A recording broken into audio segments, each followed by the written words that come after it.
One of my favorite ways to start nearly every single recipe that I cook is with aromatics. They lend a flavor and a depth to your cooking that cannot be obtained via other ways. So I know that some people struggle to cut onions. So let's figure out, how do we cut this onion so that we don't have to cry along the way? The good news is once we know how to cut an onion, we then can cut other alliums such as our garlic in very similar ways. So, a couple of tricks to cutting an onion and not having a cry fest. Number one, the reason that you're crying is because your knife is dull. So if you have not invested in a knife sharpener yet, now is your moment. And if you have not invested in a decent knife, it will change your relationship with cooking. So go ahead, sharpen your knife each time that you use it. As you're sharpening, the whole purpose is simply to keep your blade at the same angle on either side. Now, to cut our onion, we are going to keep the hairy end intact. And then this piece is what we're going to cut off first, okay? So that gives us a nice base. So one of the keys of chopping with ease is to make a firm base. This not only makes it easier to cook and to cut, but it also helps to protect your hands from getting cut. Now what I'm gonna do is just go straight through the hairy end of the onion, all right? And then in order to reduce the likelihood that I'm gonna start crying, I place the cut side down away from me. Now it's time to peel back the skin and remove the skin.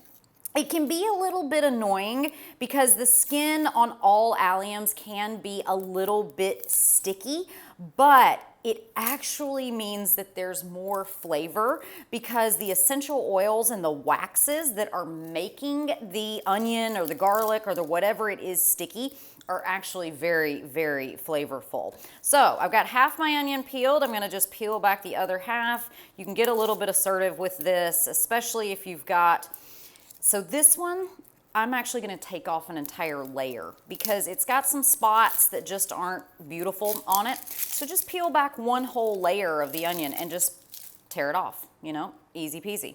Now what we're gonna do, again, nice flat base. Keep those fingers out of the way because what we're now going to do is slice in, and we're not gonna slice all the way through. We're gonna stop before we get all the way through because remember, we've still got our hairy part down here. Then I'm gonna slice one more time, straight through. Again, not all the way. Then I'm going to turn my knife and I'm gonna chop down through the layers that I just created. So tuck in those fingers, keep them away from your moving knife. And now I'm going to grab the onion on both sides and secure all of those different layers that I've created. I like to stand on my tiptoes. I'm a little bit shorter, and so if you are someone who has to get up to get over it, just do that. Get up to get over it, all right? So I come up on my toes just a little bit, and now I'm going to get in, and now you can see that we have created a dice from our 3 different knife cuts, okay? So I'm gonna dice this up. And you want to attempt to get all of your layers as even as possible. So now when I get to the end, I'm actually gonna hold on with just my nails into that hairy end point so that you can get as much as you possibly can off of the onion. So you want your dice to be relatively the same size. So aim to cut your initial layers as evenly as possible because that is what's going to be sure that you've got it all the same size. And then I'm just gonna finish up, just waste not, want not. Another thing you're doing that is harming your cooking is scraping your knife across your cutting board. This little thing, I have no idea what it's called. The scooper, we'll call it, I don't know. This thing is so amazing. It makes life so much easier when you are chopping and dicing because you can just move things around without harming your knife. Okay.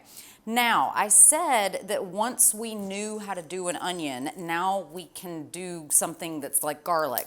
So I've got a clove of garlic here. Again, the stickier your garlic is, actually the tastier that it is. So don't worry if you have to struggle a little bit to get your garlic skin off. Don't use a garlic press. It's just interesting. People get scared to mince garlic, but I think it's really simple once you know the strategy, because all we're gonna do is the exact same thing that we just did. So we got a nice flat surface. Remember, we've got our hairy end. That's the end that we're working towards. And then we're just gonna run our knife into the garlic, not all the way through. We cut our 2, depending on how thick your garlic or your onion is, you may even do 3 layers. And now we just come straight down, just like we did. Keep those little fingers out of the way, and then you're just gonna take smaller cuts, but you end up with your nice garlic mince going on. Keep those fingers out of the way, and as you're working, just as you get closer and closer towards your fingers, just go a little bit slower. There's nothing wrong with learning how to cut slowly. I know if you watch videos of famous chefs and they're like, brrr, you don't have to do that. Just cook and cut at your ability. Keep yourself safe and do it with some care, because the closer that you get these cuts the same size, the more evenly your food's gonna cook and the better your food's gonna taste.